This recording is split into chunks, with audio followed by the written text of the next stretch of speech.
नमस्कार, DD news में आपका स्वागत है। मैं हूं चंद्रशेखर जोशी और आइए सबसे पहले आपको दिखाते हैं इस वक्त की हेडलाइंस। दिल्ली विधानसभा के लिए दोपहर 3 बजे तक 46% से अधिक मतदान।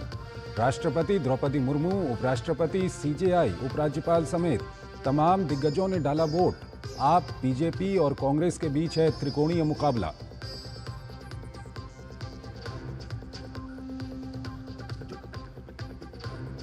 उत्तर प्रदेश के मिल्कीपुर उपचुनाव पर सपा भाजपा की प्रतिष्ठा दांव पर। दोपहर 3 बजे तक 57% से ज्यादा मतदान। तमिलनाडु की इरोड ईस्ट सीट में भी 53% से अधिक वोटिंग।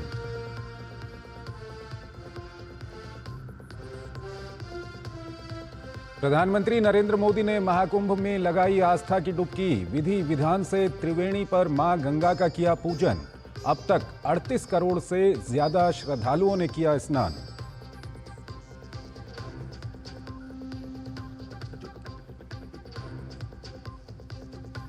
केंद्रीय गृह मंत्री अमित शाह ने दिल्ली में की जम्मू कश्मीर पर सुरक्षा स्थिति की समीक्षा। आतंकवादियों के अस्तित्व को जड़ से खत्म करने पर दिया जोर। लीबिया में फंसे 18 भारतीय नागरिकों की आज होगी वापसी। विदेश मंत्रालय ने कहा, सरकार विदेश में रहने वाले भारतीयों की सुरक्षा और कल्याण के लिए प्रतिबद्ध है।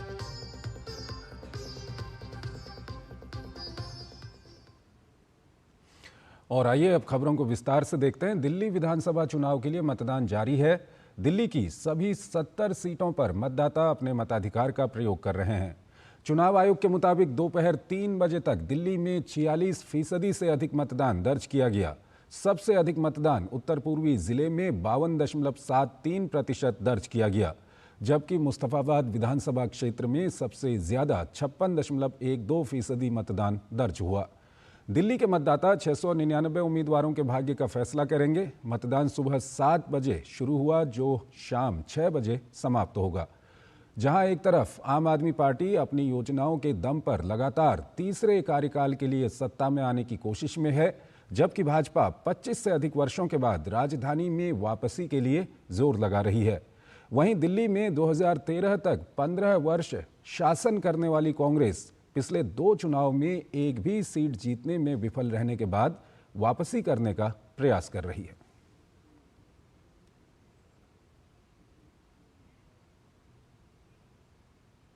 दिल्ली विधानसभा चुनाव के लिए राष्ट्रपति द्रौपदी मुर्मू ने लोकतंत्र के महापर्व में हिस्सा लेते हुए मतदान किया। राष्ट्रपति द्रौपदी मुर्मू ने नई दिल्ली के डॉक्टर राजेंद्र प्रसाद केंद्रीय विद्यालय में मतदान किया। सुबह से राजधानी के कई पोलिंग बूथ पर लंबी लाइनें देखने को मिल रही हैं।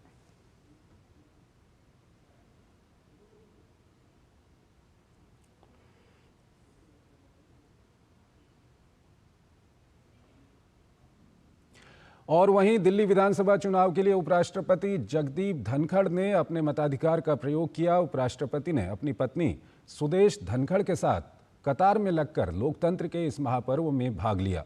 उपराष्ट्रपति जगदीप धनखड़ ने सभी मतदाताओं से अपने मताधिकार का प्रयोग करने का आह्वान किया।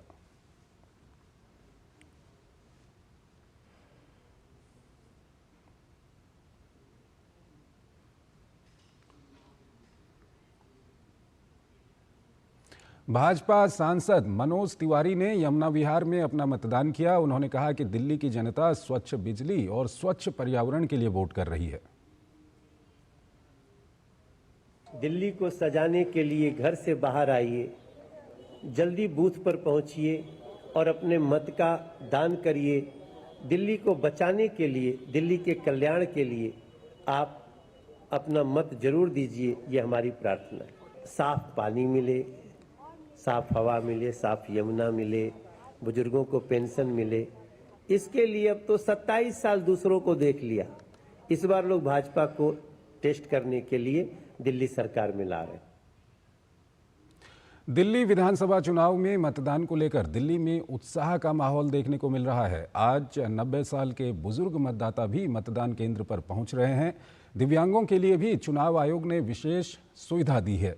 दिल्ली के सफदरजंग एनक्लेव में कैसा है मतदान को लेकर उत्साह, इसका जायजा लिया हमारे संवाददाता गिरीश निशाना ने। दिल्ली विधानसभा की 70 सीटों पर सुबह से मतदान चल रहा है। 13,766 मतदान केंद्र बनाए गए हैं जहां पर लोग अपने मत का इस्तेमाल कर रहे हैं। दिल्ली के सफदरजंग एनक्लेव में भी ये एक पॉश इलाका है जहां पर लोग सुबह से मतदान करने पहुंच रहे हैं। कुछ लोग हैं हमारे साथ। वोट तो हमेशा देना ही चाहिए, एक पर्व है। एक इलेक्शन का खाली इलेक्शन नहीं है, ये हमें हमारी जिम्मेदारी से, हमारी जवाबदेही और हमारा अधिकार, तीनों चीज़ें इसमें आती हैं। और दिल्ली के अंदर इस टाइम जो इलेक्शन हो रहा है बहुत ज़रूरी है। 10 साल के शासन के बाद लोगों में जो एक नाराजगी है, लोगों में देख रहे हैं कहीं सड़कें नहीं है, कहीं कूड़ेदान, कहीं ड्रिंकिंग वाटर क्वालिटी का वाटर नहीं है, मतलब इतने सारे एक्सक्यूजेज हैं मैं देख रहा हूँ। उसके बावजूद अगर वो इलेक्शन लड़ रहे हैं, उनकी हिम्मत की दाद देता हूँ मैं तो। बट फिर भी मैं, मेरे साथ एक बुजुर्ग मेरे आदरणीय हैं, 90 साल की उम्र में भी वोट डालने आए हैं। एक ही तो हक मिला है गवर्नमेंट चुनने का, तो क्यों ना चुने उसको, पूरा हक इस्तेमाल करेंगे। अभी जो माहौल है उसके हिसाब से सड़कें वगैरह, पानी की दिक्कत भी बहुत रही है, गंदी आती है पानी भी। उसके बाद सीवर की रही, पानी की, सड़कों की, सबकी सुविधाएं जो होनी चाहिए थी सरकार की तरफ से वो हो नहीं पाई है। तो अभी लोग बदलाव चाह रहे हैं। महिलाएं अब जागरूक हो गई हैं, बहुत प्रखर बुद्धि की है हमारी महिलाएं, तो वो समझ रही हैं कि छलावे से काम नहीं चलेगा। तो वो बहुत उम्मीद है कि वो उसी तरफ जाएंगी जिस तरफ जनहित में। तो महिलाएं तो काफ़ी जागरूक हैं और वोट डाल रही हैं। आप यहाँ देख सकते हैं ये वॉलंटियर्स लगाए गए हैं ताकि जो बुजुर्ग और दिव्यांग मतदाता हैं उनकी मदद कर सकते हैं। हम यहाँ दिव्यांगजनों की मदद कर रहे हैं। जो दिव्यांगजन हैं उन्हें हम इस व्हील चेयर पर ले जा करके उन्हें वोट डालने के लिए हम प्रोत्साहित कर रहे हैं। आपको कितनी खुशी मिलती है जब लेके जाते हैं? बहुत ज़्यादा खुशी होती है क्योंकि हमें कुछ मतलब ये काम करके अच्छा लग रहा है। वोट डालना तो सबसे ज़रूरी काम है किसी भी नागरिक का। ये आपका अधिकार होता है वोट देना। अगर आप खुद से नहीं जाएंगे वोट देने तो आप बाद में शिकायत भी करेंगे कि सरकार ये नहीं करती, वो नहीं करती। तो आपका खुद से पहले ड्यूटी बनती है। हर व्यक्ति की ड्यूटी बनती है, जो मतदाता है दिल्ली का, वो समय से पहुंचे और मतदान करे। कैमरामैन जगमोहन प्रधान के साथ गिरीश निशाना, डीडी न्यूज, दिल्ली। आइए अपने संवाददाताओं के पास भी चलते हैं जो दिल्ली में जगह जगह पर मौजूद हैं। अमरेंद्र गुप्ता हमारे साथ जुड़ रहे हैं इस वक्त। अमरेंद्र, आप कहां पर हैं और अब कुछ ही समय बचा हुआ है, क्या कुछ माहौल है वहां पर, दिखाइए हमारे दर्शकों को।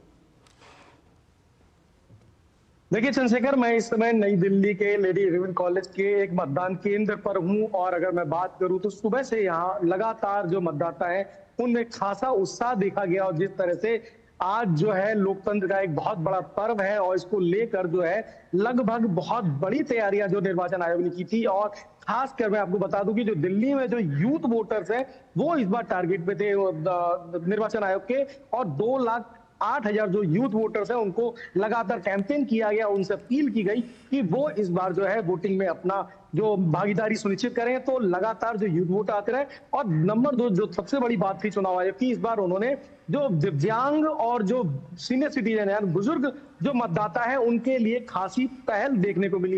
एक तरफ जहां सीनियर सिटीजन के लिए चुनाव आयोग ने जो है पिक एंड ड्रॉप फैसिलिटी मुहैया कराई, यानी कि उनको घर से पिक करके मतदान केंद्र पर वोट कास्ट कराया गया, उसके बाद उनको ड्रॉप घर तक दिया गया। और दूसरी बात, मैं अभी एनडीएमसी के कम्युनिटी सेंटर के एक मतदान बूथ पर था जहां पर पहली बार जो है 14 दिव्यांग जो छात्र हैं, यानी कि जो दृष्टि बाधित छात्र हैं, उन्होंने अपने वोट का राइट किया और उनको ब्रेन लिपि के द्वारा उनको जो है मतदान सेंटर पर वोट कराया गया। इसके लिए बाकायदा एक वोटर्स के साथ एक असिस्टेंट के तौर पे उनके साथ था और उनको उनकी चॉइस के हिसाब से मतदान करने का एक पहला मौका अमरेंद्र मिला। हमारे तो साथ हमारे संवाददाता चंद्रशेखर भी हमारे साथ जुड़ गए हैं, उनसे भी हम बातचीत करेंगे। लेकिन फिलहाल हम आपसे ही जानना चाहेंगे कि कई सारे जो मतदाता हैं उनसे आपकी बातचीत हुई होगी, वो जब वोट डालने के लिए जा रहे थे क्या कुछ उनके दिमाग में है, क्या कुछ वो बोल रहे थे, क्या बातचीत हुई है आपकी? देखिए चंद्रशेखर, मैं इस वक्त जहां पे हूं और इसके अलावा मैंने कई सारे मतदान बूथ का जो दौरा किया और काफी सारे लोगों से मेरी बातचीत हुई, खासकर जो ज्यादातर लोगों से जो मेरी बात हुई, जिसमें अगर मैं बात करूं फर्स्ट टाइम वोटर्स की, तो उन्होंने जो है डेवलपमेंट के मुद्दे पे उन्होंने अपना वोट कास्ट किया। उनका कहना था कि हमें ऐसी सरकार चाहिए जो न सिर्फ हमें रोजगार प्रदान करे बल्कि वो माहौल दे जिससे कि जो है विकास की झलक सामने दिखाई दे, क्योंकि वर्ल्ड यानी कि विश्व के नक्शे पर जो है राजधानी दिल्ली की छवि जो है वो अच्छी देखना चाहते हैं। इसको लेकर उन्होंने अपना वोट कास्ट किया। और अगर मैं बात करूं सीनियर सिटीजन्स की, तो सीनियर सिटीजन्स ने भी जो डेवलपमेंट के नाम पे अपना वोट दिया है। और महिलाओं की बात करें, जिस तरह से आपको पता होगा कि सभी पार्टियों ने, चाहे आम आदमी पार्टी हो, चाहे भारतीय जनता पार्टी हो या कांग्रेस हो, सभी ने महिला सम्मान की बात की और महिला सम्मान के नाम पे महिला सम्मान निधि और बहुत सारी योजनाएं थी। तो महिलाओं ने भी अपने सम्मान के साथ उन्होंने आज वोट कास्ट किया। और उनका कहना था कि हम ऐसी सरकार चाहते हैं जो विजन के साथ काम करे, जो डेवलपमेंट के साथ काम करे, जो महिलाओं को रोजगार प्रदान करे, जो महिला सशक्तिकरण पर काम करे। तो कुल मिलाकर कहा जाए तो जो वोटर्स हैं उनको पता है कि वो किन मुद्दों के साथ ईवीएम के पास जा रहे हैं। और उन जो 699 जो प्रत्याशी हैं उनको जो लॉक कर रहे हैं, तो उनको पता है कि उन मुद्दों पे वोट कर रहे हैं। लेकिन सबसे बड़ी बात जो देखने को मिली वो कहीं ना कहीं थोड़ी नाराजगी लोगों में नजर आई, क्योंकि दिल्ली की जो छवि होनी चाहिए वो एक बड़ी समस्या उनके सामने बातचीत करके आई, क्योंकि जो छवि राजधानी की होनी चाहिए वो नहीं पाए। तो कहीं ना कहीं विकास और बेहतरीन तस्वीर जो राजधानी की होनी चाहिए उसको लेकर वोट कास्ट किया गया। ठीक है, आप हमारे साथ बने रहिए। चंद्रशेखर हमारे साथ जुड़ रहे हैं। चंद्रशेखर, आप कहां पर हैं और वहां पर अभी क्या कुछ माहौल है, क्योंकि अभी भी करीब 40-50 मिनट का वक्त है। 40-50 मिनट का वक्त है और सबसे अहम वक्त है सभी राजनीतिक दलों के लिए, क्योंकि चंद्रशेखर आप जानते हैं कि जो मॉर्निंग वॉकर्स थे, यानी कि जो सुबह से उठ के जाने वाले लोग थे, उन्होंने सुबह से ही वोट देना शुरू कर दिया था। लेकिन दिन में आप जानते हैं रफ्तार कुछ सुस्त हो जाती है और इस बार भी देखने को मिला, क्योंकि लंच आवर होता है तो निश्चित तौर पर ये देखने को मिलता है। इनफैक्ट लेकिन ये 3 बजे से और 6 बजे के बीच का जो समय है वो समय होता है जब वोटर फिर से घर से बाहर निकलता है और वोट डालने की कोशिश करता है। और तमाम राजनीतिक पार्टियां भी और जो बूथ मैनेजमेंट जो होता है पार्टीज का, वो भी कोशिश करते हैं कि उनके जो वोटर्स हैं कम से कम वो बूथ तक जाएं और उनके लिए वोट करें। और फ्लोटिंग वोटर एक सबसे अहम कड़ी है जो कि हर चुनाव में देखने को मिलती है और इस चुनाव में भी वो दूर नहीं है। सभी राजनीतिक पार्टियां फ्लोटिंग वोटर्स की तरफ भी ध्यान दे रही हैं, साथ ही साथ जो न्यू कमर्स है, जो न्यू वोटर्स हैं, उनके तरफ भी ध्यान दिया जा रहा है। और काफ़ी संख्या में जो वोटर हैं उनमें एक बड़ी संख्या जो है वो नए वोटर्स की भी हैं। और जैसे कि आपने कहा, मैं कहा हूँ तो मैं बताऊँ आपको कि करावन नगर सीट जो है वो आप जानते हैं कि एक काफ़ी बहुप्रतीक्षित सीट है, क्योंकि वहाँ पे कपिल मिश्रा जो कि फायर ब्रांड नेता माने जाते हैं बीजेपी के, वो वहाँ से चुनाव लड़ रहे हैं। साथ में पीके मिश्रा हैं और मनोज त्यागी भी वहाँ से चुनाव लड़ रहे हैं। तो ये एक समीकरण बन रहा है, जो कि इससे पहले कि मोहन सिंह बिष्ट जो कि वहाँ से चुनाव लड़ रहे थे पिछली बार, और वो उनको इस बार से सीट नहीं दी गई और उन्हें मुस्तफात उतारा गया। तो वहाँ पर काफ़ी बड़ी संख्या जो वोटिंग है वो यूपी, बिहार और उत्तराखंड के लोगों की होती है। लेकिन इस बार क्योंकि सभी लोग उत्तराखंड, यूपी या फिर स्थानीय स्तर के लोग चुनाव लड़ रहे हैं, तो ऐसे में ये देखना है कि अब उत्तराखंड के लोग को रिझाने की जो कोशिश की गई तीनों ही पार्टियों की तरफ से, वो क्योंकि वो बड़ी एक मेजोरिटी में वहाँ पर देखे जाते हैं, तो जानी जाती है समीकरणों के साथ साथ क्षेत्रीय जो समीकरण है वो भी वहाँ पर देखने पड़ेंगे। मुस्तफाबाद की सीट हो, चाहे फिर करावन नगर की सीट के बारे में बताया, यमुनानगर की जो सीट है गोंडा वाली, वो एक अहम सीट है। और सभी सीटों पर जो है मुकाबला इस पर काफ़ी कड़ा देखने को मिल सकता है। हालांकि बीजेपी का गढ़ मानी जाती हैं कुछ सीटें, लेकिन इसके बावजूद भी जो टक्कर है वो कहीं नहीं जा सकती कि किस तरफ जाएगी, क्योंकि 8 तारीख को पता चलेगा कि मतदान करने के बाद जो ठीक है चंद्रशेखर, हम आपसे ये भी जानना चाहेंगे कि पिछले दिनों जब प्रचार कार्य चल रहा था, कई सारी आपने कवरेज की हैं दिल्ली को लेकर के, और आज भी आप सवेरे से फील्ड पे मौजूद हैं, कई सारे मतदाताओं से आपकी बातचीत हुई होगी। क्या कुछ कह रहे हैं मतदाता वोटिंग के लिए जब वो आ रहे हैं, तो क्या कुछ उनके दिमाग में है? किस तरह का वो विधायक चाहते हैं, किस तरह का मुख्यमंत्री चाहते हैं, क्या कुछ कह रहे हैं? चंद्रशेखर, मैं आपको बताऊं कि ये जो दिल्ली के चुनाव हैं वो एक क्षेत्रीय मुद्दों पर लड़ा जाने वाला चुनाव है और यहाँ के जो मुद्दे हैं स्थानीय मुद्दे हैं। और स्थानीय मुद्दे अगर मैं बात करूं उत्तर पूर्वी दिल्ली का जो मुद्दे हैं वो ये हैं कि कूड़े का अंबार जिस प्रकार से लगा हुआ है वो किस प्रकार से वहाँ पे हटेगा। पानी जो है वो जो टोटी के जो कनेक्शन होते हैं, नल के कनेक्शन पीने के पानी के, उसमें सीवरेज जिस प्रकार से कनेक्शन मिल के चला जाता है तो एक अमानवीय सी स्थिति लोगों के मन में हो जाती है कि ये किस प्रकार का जीवन उनको मिल रहा है। पानी की समस्या यहाँ पर है। कंजेशन रोड का इतना ज़्यादा है कि अगर आप घर से बाहर निकलें तो आपको सोचना पड़ेगा कि अपने गंतव्य तक पहुँचने के लिए कैलकुलेशन लगाना आपके लिए मुश्किल पड़ जाएगा कि आप कब तक अपने गंतव्य तक पहुँच जाएंगे। तो ये कंजेशन जो है वो भी यहाँ पे देखने को मिल रहा है। वायु प्रदूषण को लेकर के भी लोगों का कहना है कि एक सुरक्षित दिल्ली उनको चाहिए। उन्हें चाहिए कि वो एक ऐसी हवा में सांस ले सकें जिसमें वो जीवन जी सकें। और लगातार जिस प्रकार से सांसों की दिक्कतें हो रही हैं, पराली जलने की घटनाएं हो या किस प्रकार की घटनाएं हो, तो पर्यावरण को लेकर के भी एक मुद्दा इस बार देखने को मिल रहा है। महिला सुरक्षा को लेकर के भी इस बार मुद्दा है लोगों में, और रोजगार भी निश्चित तौर पर एक मुद्दा है। फ्रीबीज की से जरा अलग लोग एक ऐसी सुरक्षित दिल्ली की कोशिश कर रहे हैं इस बार मतदान में कि वो एक सुरक्षित दिल्ली देख सकें, चाहे वो महिलाओं की बात हो, चाहे युवाओं की बात हो, या फिर तमाम जो वोटर्स हैं उनकी बात हो। तो अलग अलग क्षेत्रों में अलग अलग तरीके की जो है राजनीति हो रही है, लेकिन साथ ही साथ जनता के जो अपने मुद्दे हैं वो ये बड़े मुद्दे हैं, मोटे मुद्दे हैं, लेकिन क्षेत्रीय स्तर पर जो मुद्दे हो सकते हैं वो तमाम मुद्दों को लेकर के जनता इस बार मतदान करने जा रही है। अमरेंद्र, आपसे हम जानना चाहेंगे, दिल्ली में जब से चुनाव शुरू हुआ है जो मुस्लिम वोटर्स हैं उनको बहुत बड़ा डिसाइडिंग फैक्टर यहाँ पर माना जा रहा है। क्या कुछ आपको लग रहा है, जो आपकी बातचीत हुई होगी, क्या कुछ चल रहा है? क्योंकि त्रिकोणीय मुकाबला है और खासकर कुछ पर्टिकुलर वोट्स की हम बात करें तो वो दो पार्टियों की काफ़ी दो पार्टियों के बीच में अच्छी खासी टक्कर है उन वोट्स को लेकर के। निश्चित तौर पे चंद्रशेखर, जो आपने सवाल किया कि त्रिकोणीय मुकाबला इस वक्त राजधानी दिल्ली में है, अगर हम बात करें भारतीय जनता पार्टी, कांग्रेस और आम आदमी पार्टी की, तो निश्चित तौर पर काफी सारी सीटों पे त्रिकोणीय मुकाबला है। और जो आपने अल्पसंख्यक और मुस्लिम वोट है वो कहीं ना कहीं डाइवर्ट होता हुआ नजर आ रहा है मुद्दों की वजह से। अगर हम बात करें मुस्तफाबाद की बात करें या ओखला की बात करें, उन जो क्षेत्रों में जो मुस्लिम बहुल जो मतदाता हैं उनके सामने एक प्रश्न चिन्ह है कि आखिर जो मुस्लिम जो लोग हैं उनकी खैरखाई कौन करता है, उनके पक्ष की बात कौन करता है, ये एक बड़ा सवाल है।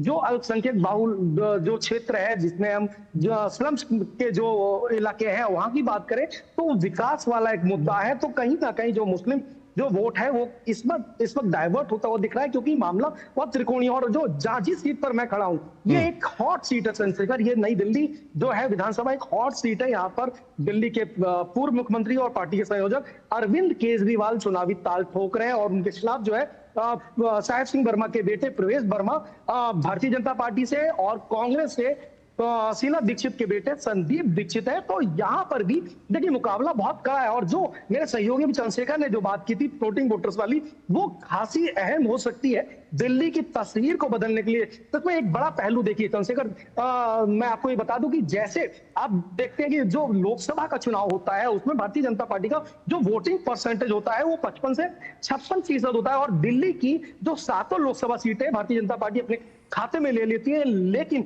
जब आम आदमी पार्टी को जो वहां पर 30 और 32% वोट बैंक आता है, लेकिन सीटें उनकी 0 होती है। वहीं कांग्रेस की अगर बात करें लोकसभा चुनाव की खासकर, तो 3 से 3.5% उनका वोट बैंक होता है और उनकी सीटें नहीं होती। लेकिन अगर जब हम विधानसभा में टर्न करते हैं और 2020 की तस्वीर देखते हैं और हम 2025 से कंपेयर करते हैं तो देखिए जस्ट उसका उल्टा होता है। यानी कि जो स्विंग वोट जिसकी बात आप कर रहे थे, वो स्विंग वोट जाके कहीं ना कहीं भारतीय जनता पार्टी से खिसक कर आम आदमी पार्टी के पास पहुंच जाता है और उसका आंकड़ा जो है 53, 54 और 55% तक पहुंच जाता है। वहीं जो है जो भारतीय जनता पार्टी के पास लोकसभा में वोट बैंक था वो गिर के 35 और 38% के बीच में रहता है। लेकिन जो कांग्रेस का वोट बैंक है वो उतना ही रहता है, यानी कि 3.5 और 4%। तो जब त्रिकोणीय मुकाबला होता है चंद्रशेखर, तो उसमें क्या होगा कि अगर मान लीजिए कांग्रेस की तरफ से जो है वोटिंग परसेंटेज बढ़ती है और अगर कांग्रेस जो है 10% भी वोट अपना 2025 के विधानसभा चुनाव में ले आती है, तो कहीं ना कहीं इसका जो नुकसान है आम आदमी पार्टी को पड़ेगा। और आम आदमी पार्टी 53 से अगर 43 भी आ जाती है और अगर भारतीय जनता पार्टी, क्योंकि जब दो मुकाबलों में आम आदमी पार्टी जो है सीट लूज कर रही है और कांग्रेस गेन कर रही है, तो उसका फायदा कहीं ना कहीं, अगर जो ये गणित है राजनीतिक जो गणित है उसमें आप देखिए कि भारतीय जनता पार्टी को रहा है, तो जो नेट फाइट है वो भारतीय जनता पार्टी वर्सेस आम आदमी पार्टी की इस वक्त भी दिख रही है। और नंबर 2 एक बहुत अहम चीज जो जिसको लेकर चुनाव आयोग लगातार प्रयास करता रहा चंद्रशेखर, कि वोटिंग परसेंटेज दिल्ली का एक बड़ा पहलू है जो बढ़ाने के लिए लगातार चुनाव आयोग प्रयास करता रहा है। बहुत सारे कैंपेन की मैंने भी बात की और चुनाव अधिकारियों से जो मेरी बात हुई उसमें उनको भी यही था कि इस बार का जो वोटिंग परसेंटेज 60 से 70% वोटिंग परसेंटेज होना चाहिए। लेकिन जो अभी तक की जो तस्वीर है, हालांकि अभी समय बचा है, लेकिन अभी तक की जो तस्वीर है उसमें चंद्रशेखर थोड़ा सा निराशा जरूर देखने को मिल रही है कि जितना चुनाव आयोग ने कैंपेन किया, जितनी मेहनत की लोगों को जागरूक करने में, जो वोटिंग परसेंटेज है वो अभी तक नहीं बढ़ पाया। अभी तक 45 और 46% जो वोटिंग परसेंटेज है वो इसका कहीं ना कहीं नुकसान होगा परसेंटेज में, क्योंकि अगर वोटिंग परसेंटेज बढ़ता है तो मुकाबले में जो तस्वीर है वो अलग देखने को मिलती है और चुनाव आयोग इसी को लेकर लगातार प्रयास करता रहे। तो वोटिंग परसेंटेज में अभी मुझे लगता है जो आमतौर पर जो प्रैक्टिस अगर आप पिछले 20 सालों से देखें तो दिल्ली में विधानसभा में लगभग 55 से 56-57% वोट परसेंट होता है, तो लगभग वही तस्वीर अभी बनती हुई दिख रही है। हालांकि अभी समय बचा है तो देखेंगे, क्योंकि अभी ये जो लास्ट का मूवमेंट है, एक चुनाव आयोग ने एक अच्छी चीज और की है चंद्रशेखर कि 6 बजे तक जो मतदाता वोटिंग कैंपस के अंदर आ जाता है, क्यू में आ जाता है, और जब तक उसका वोट कास्ट नहीं होगा तो उसका वोट लिया जाएगा। यानी 6 बजे तक आपकी एंट्री मतदान स्थल पर होनी चाहिए। तो जो लोग 6 बजे तक एंट्री कर लेंगे तो उनकी वोटिंग भी कास्ट होगी, तो परसेंटेज थोड़ी सी बढ़ने की उम्मीद है। लेकिन एक बड़ा सवाल है कि आखिर क्या वजह रहती है। ठीक है अमरेंद्र, हम भी जो लोग हमको देख रहे हैं दिल्ली के लोग, उनसे हम अपील करेंगे कि अभी वक्त है, करीब आधे घंटे का वक्त है। आधे घंटे में जाकर अगर आप लाइन में लग जाते हैं तो आपकी वोट हो सकती है, इसलिए जाइए अपनी वोट करिए। चंद्रशेखर हमारे साथ जुड़े हुए हैं। चंद्रशेखर, आपसे हम जानना चाहेंगे कि ये जो पूरा प्रचार चला दिल्ली के अंदर में, दिल्ली में अगर जो सत्ताधारी पार्टी है इस वक्त पे आम आदमी पार्टी, उसके पास ज़्यादा दिल्ली के अंदर में क्या कुछ बड़े काम हुए? कोई ऐसी फहरिस्त तो थी नहीं। हाँ, बिजली और पानी को लेकर के जरूर वो कई तरह के दावे करते रहे, हालांकि उस पर भी लोगों ने और विरोधी दलों ने कई तरह के सवाल उठाए हैं। तो ये जो आम आदमी पार्टी का एक कई सारी इस तरह की जो फ्री की योजनाएं और बिजली पानी, इसका कितना असर आपको लोगों के ऊपर दिखा है? जैसे कि मैंने कहा कि लोगों ने का ये मत है कि फ्री बीज एक अलग चीज़ हो सकती है, लेकिन एक बेहतर दिल्ली बनाने के लिए आपको जो फंड की आवश्यकता होती है, जो बजट की आवश्यकता होती है, जो काम करने की आवश्यकता होती है, वो भी आपको देखना होगा। बिजली और पानी को लेकर के निश्चित तौर पर एक तबके का वोटर हो सकता है कि उससे प्रभावित हो, लेकिन एक जो मार्जिनल वोटर है, जो कि मध्यम वर्ग का वोटर है या फिर उच्च वर्ग का वोटर है या फिर ऐसे वोटर हैं जो कि चीज़ों को अच्छे से, गणितों को तरीके से समझते हैं, उनका ये कहना है कि जैसे मैंने बताया कि बिजली पानी के अलावा भी अन्य मुद्दे हैं, स्वच्छता का मुद्दा है, पर्यावरण है और साफ सफाई को लेकर के है, ड्रिंकिंग वाटर की स्थिति को देख करके भी बड़े काफ़ी परेशान हैं। और एक बात वो एक तबका वो भी है चंद्रशेखर जो ये कहता है कि 200 यूनिट बिजली फ्री होने के बाद अगर जब बिजली का बिल दुगना तरीके से आता है, या फिर ऐसा वोटर भी है जो कहता है कि उसका तो बिजली का बिल आना ही नहीं चाहिए और 50 हज़ार या 1 लाख रुपया भी उनका बिजली का बिल आ रहा है। तो ऐसा भी एक वोटर है जो कहता है कि उनका क्या कसूर है कि जिस प्रकार से वोटर जो पैसा है उनसे लिया जा रहा है, यानी कि एक रास्ते से लेकर के आप दूसरे रास्ते पर दे रहे हैं। पिछले दिनों आपने देखा होगा कि बीजेपी ने भी एक मुद्दा उठाया था कि बिजली के बिलों को लेकर के। तो ये तमाम जो चीज़ें हैं वो जनता आप देख रही है तो तोड़ रही है। और जहाँ तक 10 साल होने के बाद एंटी इनकम्बेंसी होना लाजमी सी एक बात हो जाती है कि लोगों के मन में प्रश्न होते हैं कि जो 10 साल का जो खाका लेकर के अभी केजरीवाल लोगों के सामने गए हैं, तो उनके सामने भी एक प्रश्न लगातार उठना लाजमी हो जाता है कि जो महिला सुरक्षा की बात हो या फिर बिजली पानी से अलग अन्य मुद्दे हैं उनको लेकर के, पर्यावरण के मुद्दा पिछले दिनों आपने देखा काफी गंभीर मुद्दा रहा दिल्ली वासियों। चंद्रशेखर, यहाँ पर आपसे ये भी जानना चाहेंगे कि जिस तरह से दिल्ली का जो कथित शराब घोटाला था, केजरीवाल जेल गए, दिल्ली के अंदर कई तरह के आरोप लगे, पिछले अगर 2-3 साल को हम देखें तो दिल्ली पूरी तरह से पूरे भारत में सुर्खियों में रही है इन कारणों से। ये जब आप मतदाताओं से बातचीत करते हैं, ये इस तरह के जो मुद्दे हैं, ये क्या वो बोलते हैं इस बारे में?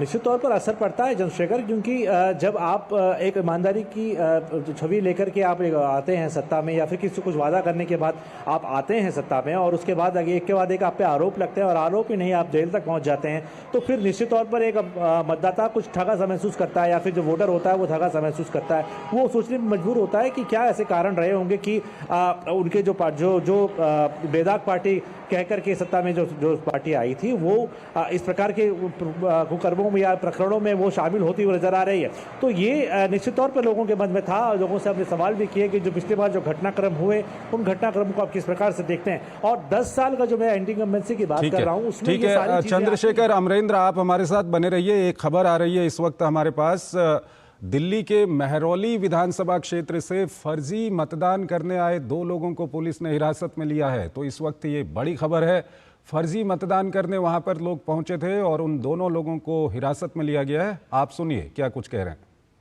We have come to know that 2 persons have been detained in the south for on the allegation of bogus voting. So we are verifying those facts, and as far as other places are concerned, as of now, I do not have any information about this bogus voting. But as the election progresses, we would be knowing more and more about the specifics of the various incidents.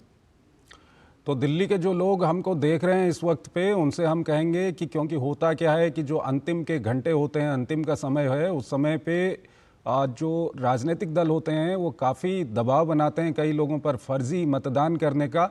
तो इन राजनीतिक दलों के चंगुल में ना फंसें। और आप देख रहे हैं पुलिस ने 2 लोगों को गिरफ्तार किया है। हमारे 2 संवाददाता हमारे साथ बने हुए हैं, अमरेंद्र हमारे साथ बने हुए हैं, चंद्रशेखर हमारे साथ बने हुए हैं। अमरेंद्र, हम आपसे ये जानना चाहेंगे कि पिछले सालों में या पिछले दिनों में जो विधानसभा चुनाव हुए हैं भारत में विभिन्न जगहों पे, वहाँ पे एक फैक्टर काफ़ी मजबूती से उभर के आया, वो था डबल इंजन का फैक्टर। और तमाम जगहों पे हमने देखा कि लोग ये कहते थे कि भाई केंद्र में जिसकी सरकार होगी, अगर राज्य में भी उसी की सरकार होगी तो राज्य को फ़ायदा होगा, और होता भी है, ये हमने देखा है हाल के वर्षों में। तो इसको लेकर के क्या कुछ बोलते हैं लोग?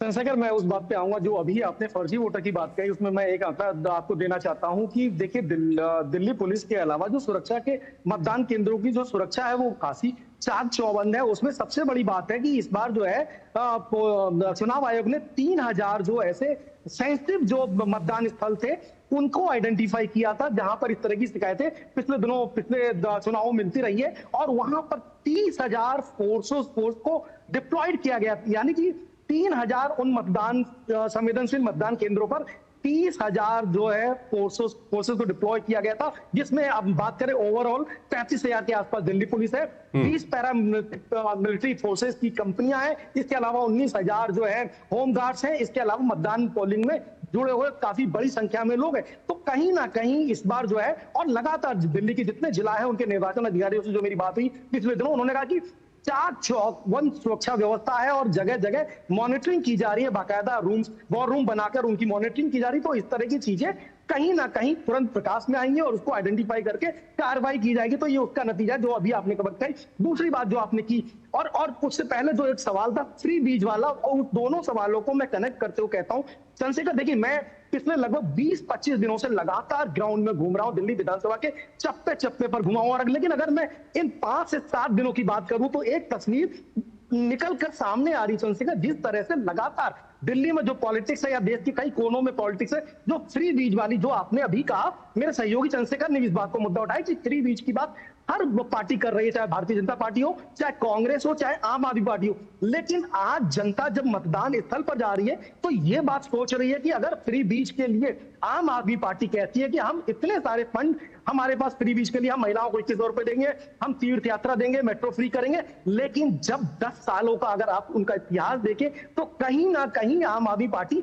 एक बड़े सवालों के घेरे में खड़े होती है। क्योंकि आए दिन आप देखिए उनके पास फंड नहीं है। पिछले दिनों की अगर घटना याद हो चुनाव से पहले की, तो उनके पास सैलरी देने के लिए पैसा नहीं था, उन्होंने केंद्र सरकार को पत्र लिखकर पैसा मांगा। तो जनता के मन में इस बार ये बहुत क्लियर तस्वीर है कि आखिर जो फ्री बीज है उसको सक्षम कौन है देने में? और कहीं ना कहीं सक्षम वो है जो अभी आपने सवाल किया, उसको कनेक्ट कर रहा हूं कि जो डबल इंजन की सरकार होगी, यानी कि केंद्र में जिसकी सरकार होगी और जिसकी स्टेट में सरकार होगी, वही सक्षम होंगे। क्योंकि जो पॉलिसी अगर स्टेट लागू करेगी और फंड की जो कमी होगी तो कहीं ना कहीं उसमें सेंटर मदद करेगी। और अगर दिल्ली का इतिहास देखें इन 10-11 सालों का, तो सेंटर और केंद्र और दिल्ली की जो नोक-झोंक है उसमें कहीं ना कहीं बड़ा मुद्दा बनता है। और उसके बाद जो भी प्रशासन है, जो भी मुख्यमंत्री है, जिसकी भी सरकार है, वो कहीं ना कहीं वो केंद्र की तरफ बॉल उठा देता है, उसमें कहता है कि एलजी हमें काम करने नहीं देना चाहते। तो कहीं ना कहीं जनता इस बात समझ रही है कि विकास के लिए और जो वादे हैं उनको पूरा करने के लिए सक्षम कौन है। और एक बड़ा सवाल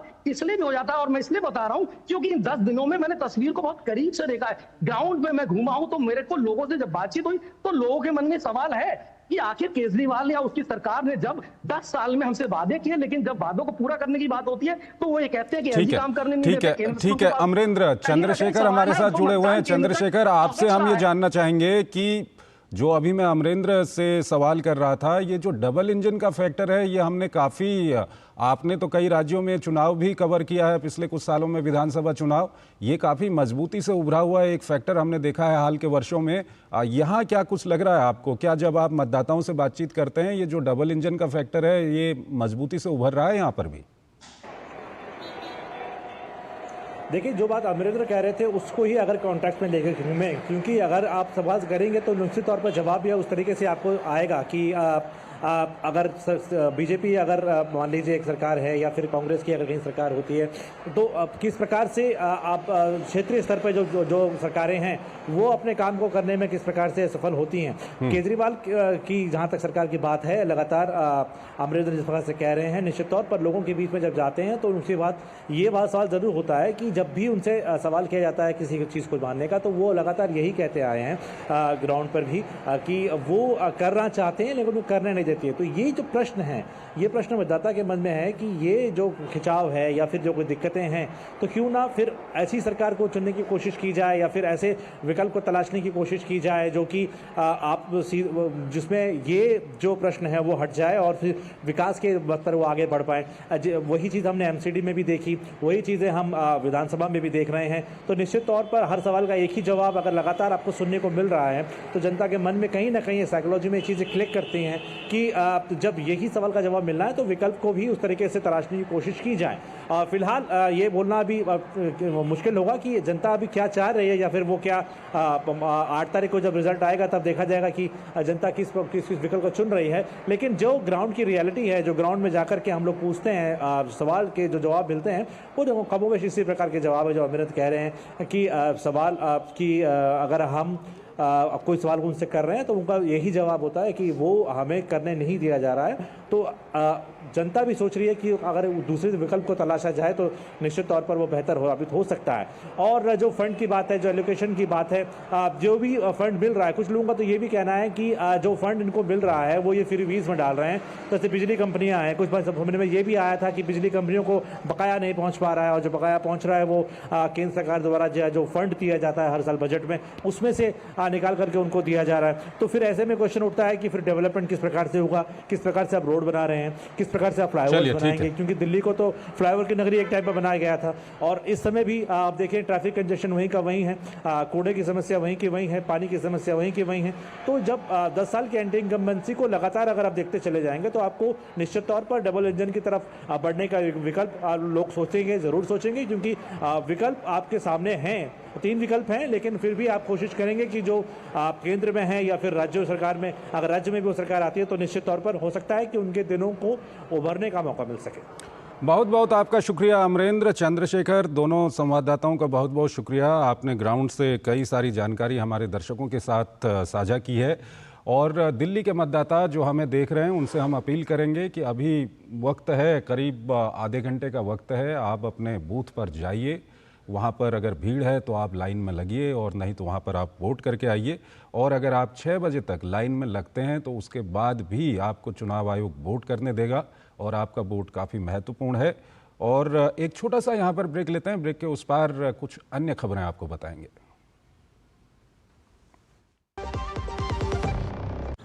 दीदी नौकरी लग गई। अरे वाह, बधाई हो। तो अब तो ढेर सारी शॉपिंग। हाँ दी, नया मोबाइल। अरे रुको शहजादे, सैलरी से पहले खर्चे। इंस्टेंट लोन भी तो मिलता है। पहले बजट बनाना सीखो, फिर खर्च करो।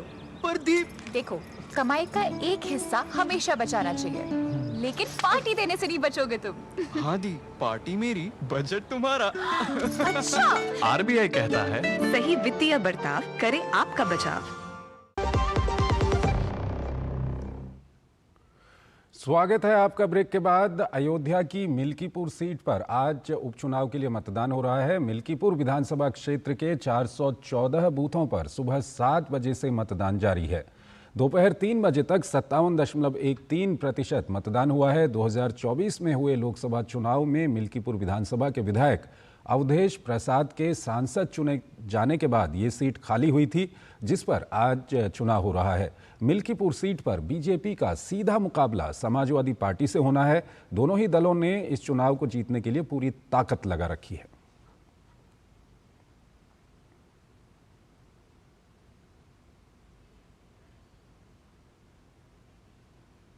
और वहीं तमिलनाडु के इरोड ईस्ट विधानसभा क्षेत्र के लिए उपचुनाव में सुबह 7 बजे से वोटिंग जारी है। दोपहर 3 बजे तक 53.63% मतदान हुआ। 44 निर्दलीय उम्मीदवारों सहित कुल 46 उम्मीदवार मैदान में हैं। डीएमके ने पूर्व विधायक वीसी चंद्र कुमार को मैदान में उतारा है, जबकि एमके सीता लक्ष्मी एनटीके की तरफ से हैं। मुख्य विपक्षी दल एआईएमडीएमके और भाजपा ने उपचुनाव का बहिष्कार किया है, वो चुनाव नहीं लड़ रहे हैं। कांग्रेस विधायक ईवीकेएस इलांगोवन की मृत्यु हो जाने के कारण इस सीट पर उपचुनाव कराया जा रहा है।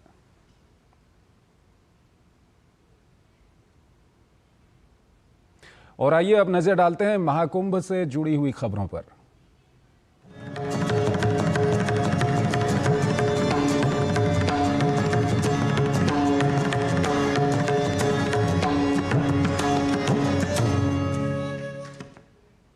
प्रधानमंत्री नरेंद्र मोदी ने प्रयागराज महाकुंभ में संगम में आस्था की डुबकी लगाई। वो पहले अरेल घाट पहुंचे, उसके बाद जेटी से संगम नोज पहुंचकर स्नान किया।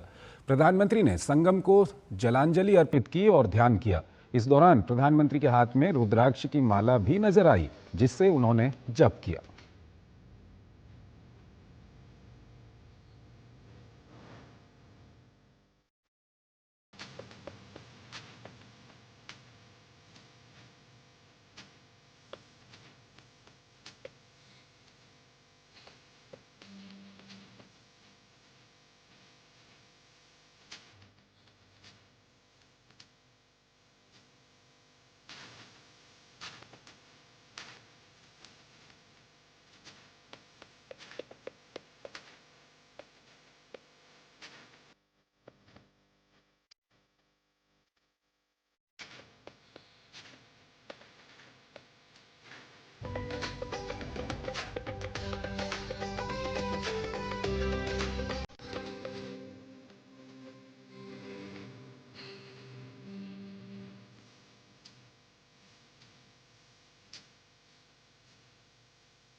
और आइए आपको सीधे लिए चलते हैं प्रयागराज। हमारे संवाददाता विकास सिंह हमारे साथ जुड़ रहे हैं, उनसे हम बातचीत करेंगे। विकास, आज का दिन अगर कुंभ के लिए हम कहें तो काफ़ी महत्वपूर्ण दिन था। प्रधानमंत्री वहां पर पहुंचे, प्रधानमंत्री ने वहां पर स्नान भी किया और लाखों की संख्या में वहां पर लोग भी पहुंचे हुए हैं। क्या कुछ माहौल है इस वक्त, हमारे दर्शकों को दिखाइए।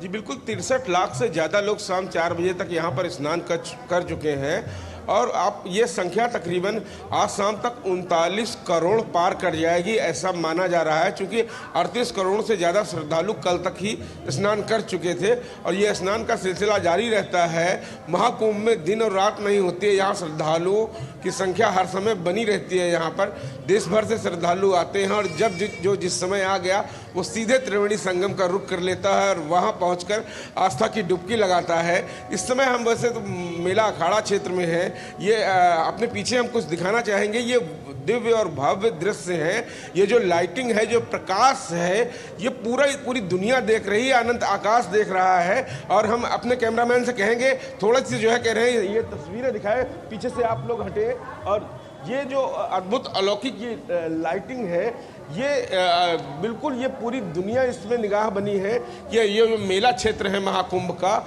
ये अपने आप में एक ऐतिहासिक है। और जिस तरीके से यहाँ पर 38 करोड़ से ज़्यादा श्रद्धालुओं ने अब तक स्नान किया है, माना जाता है और ये है ही है कि कुछ देशों की इतनी आबादी भी नहीं होती है जितनी बड़ी आबादी यहाँ आकर स्नान कर इतने लोग चले गए हैं। और निश्चित रूप से अगर कहा जाए तो ये यहाँ से महाकुंभ एक एकता की मिसाल बनता जा रहा है। यहाँ पर पूरे देश से जब लोग आते हैं तो बस वही होता है कि ना कोई रंग भेद, ना कोई लिंग भेद, ना कोई अमीरी गरीबी, ना कोई जाति भेद। तो निश्चित रूप से ये वो माला है, अलग अलग मोतियों की माला है जो यहाँ पर दिखाई पड़ती है, एक भारत की सनातन संस्कृति की झलक।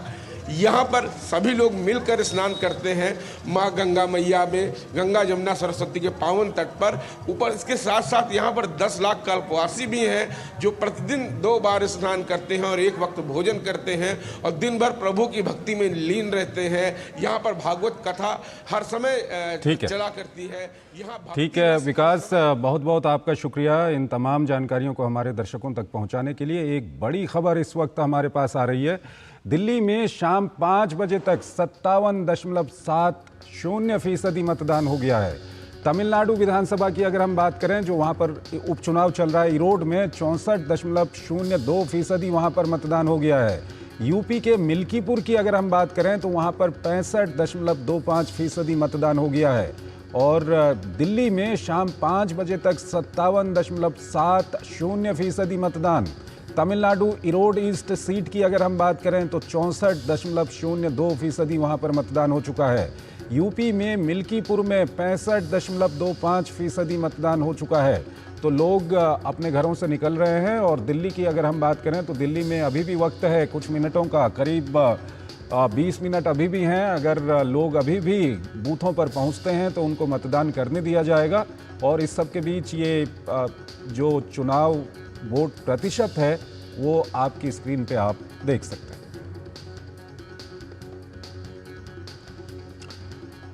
अमरेंद्र हमारे साथ बने हुए हैं। अमरेंद्र, जो वोटिंग का प्रतिशत है वो सामने आया है 5 बजे तक का, क्या कुछ कहेंगे?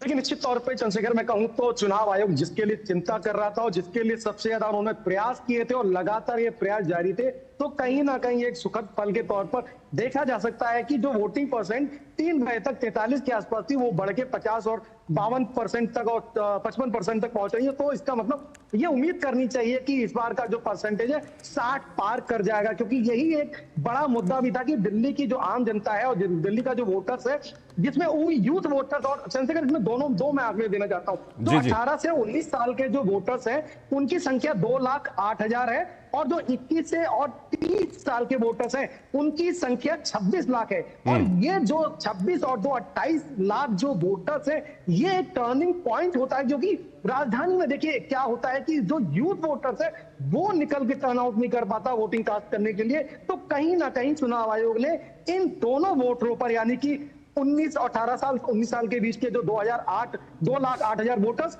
और जो 21 से 30 साल जो यूथ है, जो समझता है पॉलिटिक्स को, जो राजनीति को समझता है, जो विकास को समझता है, जो डेवलपमेंट की बात करता है, जो नौकरी की बात करता है, जो रोजगार की बात करता है, वो अगर वोटर जाके कहीं ना कहीं वोटिंग करेगा तो इसका परसेंटेज कहीं ना कहीं हाई होगा। तो इस बार उस तक को टारगेट किया गया है और इसमें चुनाव आयोग की महती और बड़ी भूमिका मानी जा सकती है, क्योंकि पिछले काफी सालों से दिल्ली में अगर देखें, और दिल्ली के जो हम चाहे लोकसभा चुनाव की बात करें या विधानसभा की चुनाव की बात करें, वोटिंग परसेंटेज नहीं बढ़ रहा है। इसको लेके चुनाव आयोग भी खासकर बहुत चिंता की और उन्हें खासी प्रयास किया। और दिल्ली चुनाव आयोग ने भी इसको लेकर लगातार कैंपेन की और यूथ वोटर्स के साथ जो दिव्यांग वोटर की बात की, जो मैंने अभी आपको बताया कि पहली बार दृष्टिबाधित जो वोटर्स हैं उनको 70 साल में पहली बार वोट करने का मौका मिला, और जो उन्होंने महसूस किया लोकतंत्र की तस्वीर को, एक बड़ी तस्वीर की झलक दिखाता है, कहीं ना कहीं एक बड़ा मैसेज देता है कि हर व्यक्ति को जो आगे लोकतंत्र की तस्वीर में अपनी भागीदारी सुनिश्चित करने का जो मौका दिया गया, तो उसमें ये उम्मीद की जानी चाहिए कि अभी थोड़ा समय है, और जैसा कि आपने भी बताया कि 6 बजे तक जो लोग क्यू में आ जाएंगे, यानी 6 बजे तक जो मतदान स्थल पर आ जाएंगे, वो अपने वोट को कास्ट कर सकते हैं। तो अभी भी समय, अगर 5 मिनट पहले भी कोई आता है और एंट्री करके लाइन में लग जाता है तो उसको वोट कास्ट करने का पूरा मौका दिया जाएगा। तो ये मुहिम कहीं ना कहीं कारगर साबित होगी, और मुझे लगता है वोटिंग परसेंटेज जो है अभी 60-62%। अमरेंद्र, अगर हम 2020 का जो मतदान प्रतिशत मेरे सामने आ रहा है वो करीब 62% रहा था, और 5 बजे तक अभी 57% हो गया है। 1 घंटे का अभी समय था, अभी भी समय है 6 बजने में। तो आपको क्या लगता है कि मोटा मोटी जो पिछले बार का वोट प्रतिशत था उसके आसपास ही ये रहेगा?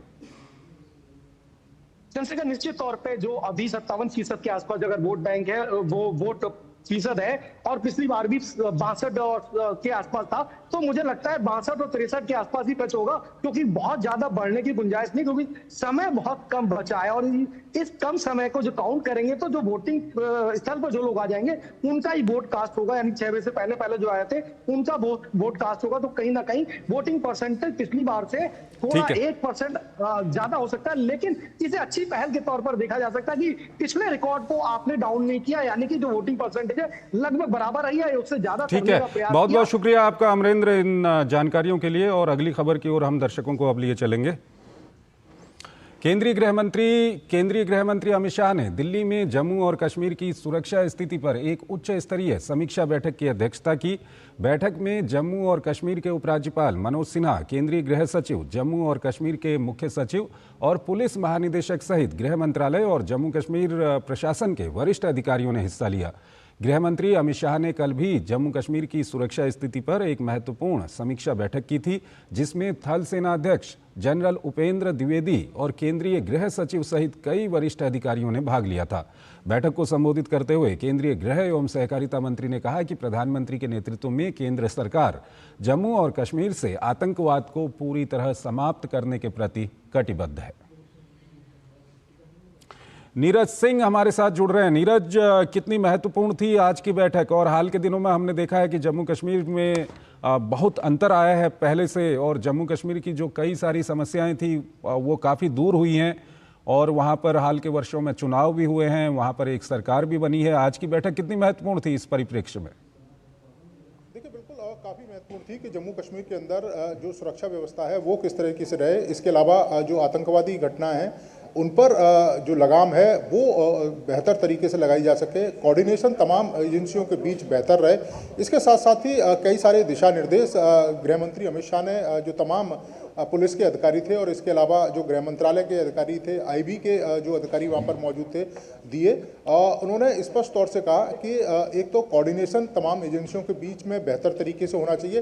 दूसरा, जो भी पद खाली है, खास तौर से उन्होंने इस बात का जिक्र किया था कि एफएसएल में जो पद खाली हैं उनकी जो भर्तियां हैं वो की जाएं, ताकि जो फॉरेंसिक लैब में जो लोग हैं वो एक्सपर्ट के तौर पर काम कर पाएं, और अगर कोई घटना होती है तो फॉरेंसिक तरीके से जो साक्ष्य हैं वो जुटाए जा सकें।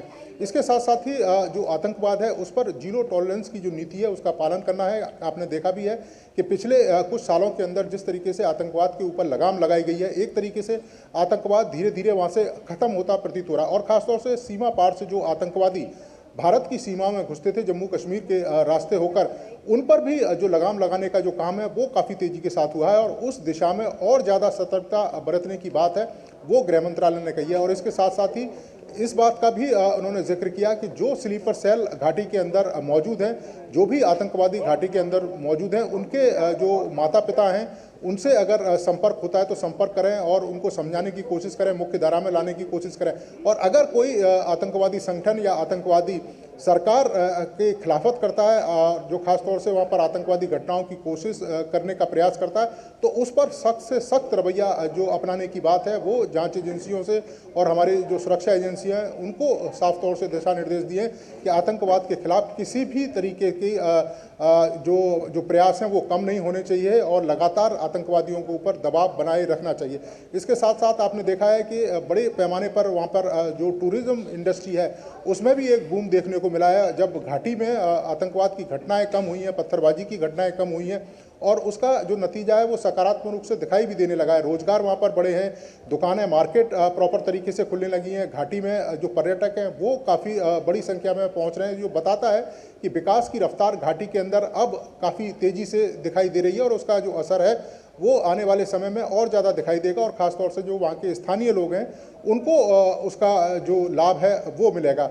और इन्हीं प्रयासों पर लगातार जो स्थिति है उसको निगाह रखने की ज़रूरत है। उन्होंने जो हमारे जवान हैं, इसके अलावा जो तमाम बड़े अधिकारी हैं, पुलिस के अधिकारी हैं, मनोज सिन्हा, उनसे भी उन्होंने मुलाकात की और ये भी जानने की कोशिश करी कि अगर वहाँ किसी तरह की कोई समस्या है तो उसका जो समाधान है वो भी किया जाए। तो आज की बैठक काफ़ी महत्वपूर्ण थी और कल भी एक बैठक हुई थी जिसमें सेना के बड़े जो उच्चाधिकारी हैं वो उसमें शामिल हुए थे, IB के और गृह मंत्रालय के लोग शामिल हुए थे और ख़ासतौर से सीमा पार से जो आतंकवादी लगातार भारत के अंदर घुसने का प्रयास कर रहे हैं उनको किस तरीके से रोका जाए और उनसे किस तरीके से सख्ती से निपटा जाए, इसको लेकर भी तमाम दिशा निर्देश गृह मंत्री अमित शाह ने तमाम अधिकारियों को उस बैठक में दिए। नीरज, हमने पिछले समय में हमने ये देखा है कि घाटी में सबसे ज़्यादा आतंकवाद पर लगाम लगाने में जो टेरर फंडिंग है उस पर जो कार्रवाई हुई है उसका काफ़ी कुछ वहाँ पर असर देखा गया है। आने वाले समय के लिए क्या कुछ रणनीति इसको लेकर के बनी है इस बैठक में?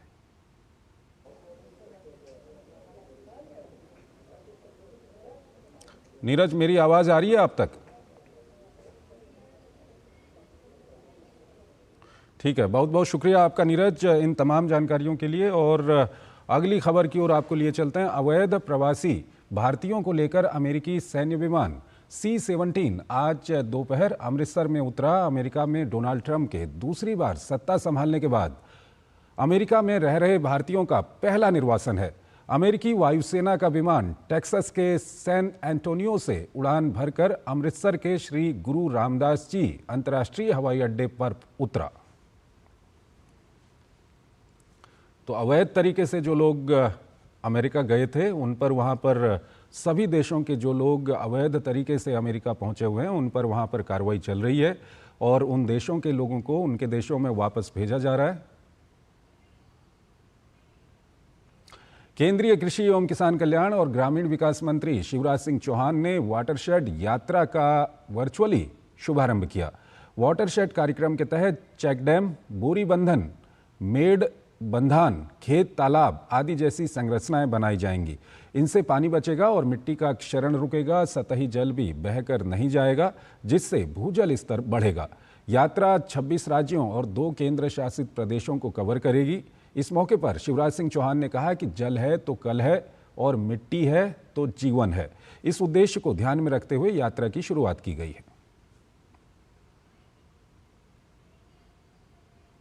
जल ही जीवन है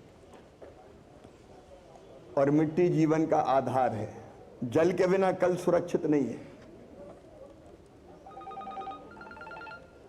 और मिट्टी के बिना भी ना तो हम ना आने वाली पीढ़ियों का भविष्य सुरक्षित रह सकता।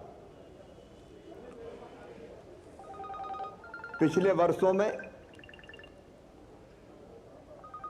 अत्यधिक जल के दोहन के कारण भूजल का स्तर काफी नीचे चला गया है।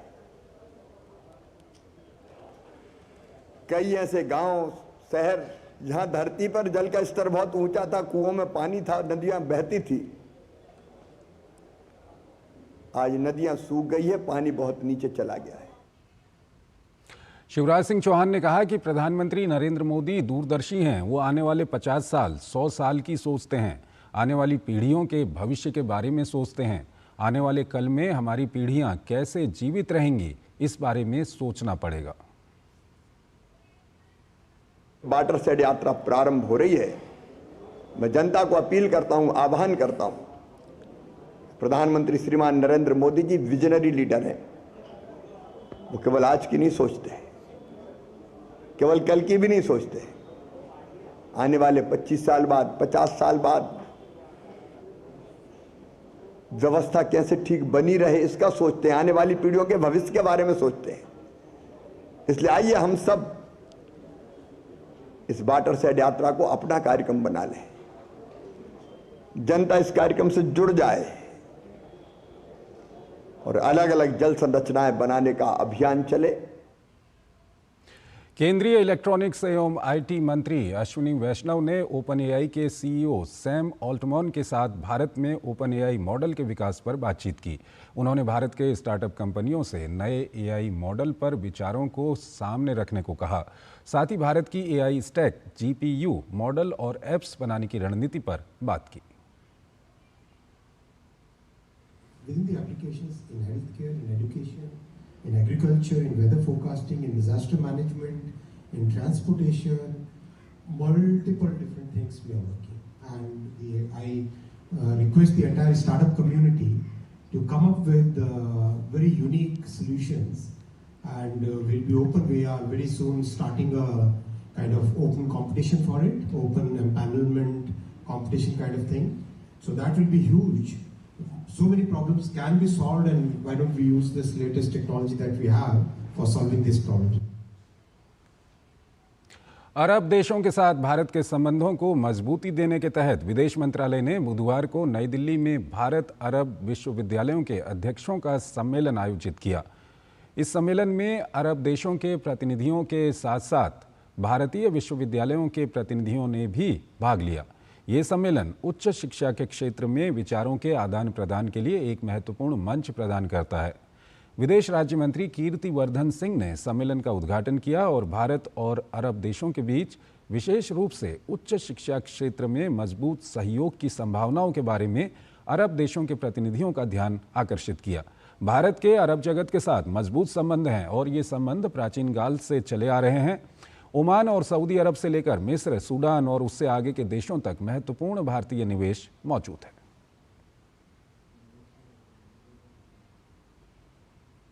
तो इस बुलेटिन में फिलहाल इतना ही। आप बने रहिए डीडी न्यूज़ के साथ। नमस्कार।